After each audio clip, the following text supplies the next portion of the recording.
আল্লাহ তাআলা যদি দয়া করে আমাদেরকে মাফ না করে, আমাদের বাঁচার কোনো উপায় নাই। আপনি কি ভেবেছেন আপনার নামাজ দিয়ে আপনি জান্নাতে যাবেন? আপনি তাহাজ্জুদ গুজার সেজদা দিতে দিতে কপালে দাগ ফেলেছেন, এটা আপনারা জান্নাতে নেবে না।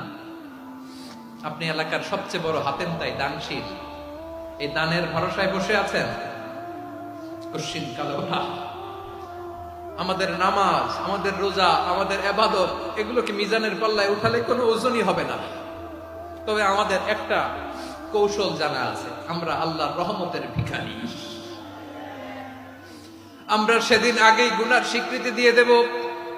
আমরা বলবো, আল্লাহ তুমি প্রশ্ন করার আগে তোমার একটা কথা বলি, আমারে কিছু জিজ্ঞেস করো না, আমি সব করেছি। এমন কোন পাপ নাই যে পাপ আমারে দিয়ে হয় নাই। তোমার রহমত দিয়ে তুমি জান্নাতে পাঠাবা, তোমার দয়ায় জান্নাতে যেতে চাই, আমল দিয়ে না। পারবেন বলতে? কিয়ামতের দিন আমরা বলবো, আল্লাহ আমার আমল দিয়ে জান্নাত চাই না, আমি তোমার দয়া দিয়ে জান্নাত চাই। তোমার দয়া ছাড়া আমার কোনো উপায় নাই। কারণ আল্লাহ যদি বিচার করে, বাঁচার কারো উপায় নাই। আল্লাহ যদি বলে ফেলেন তুই এটা করলি কেন, ওখানে গেলি কেন, কোরআনে 1000 বার নিষেধ করলাম তারপরেও এই পাপে জড়ালি কেন, এরকম প্রশ্ন ছুড়ে দিলে আমার উত্তর আছে? বাঁচার কোনো উপায় আছে?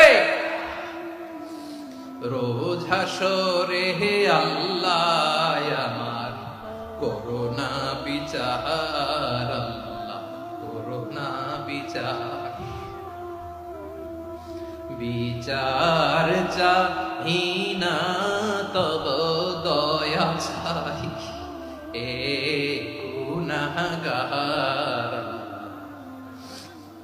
করোনা বিচার। আপনার আমল দিয়ে জান্নাতে যাবেন? কি দিয়ে যাবেন? আল্লাহর দয়া দিয়ে। আল্লাহর রহম আর দয়া ছাড়া কেউ জান্নাতের চেহারাও দেখতে পাবে না।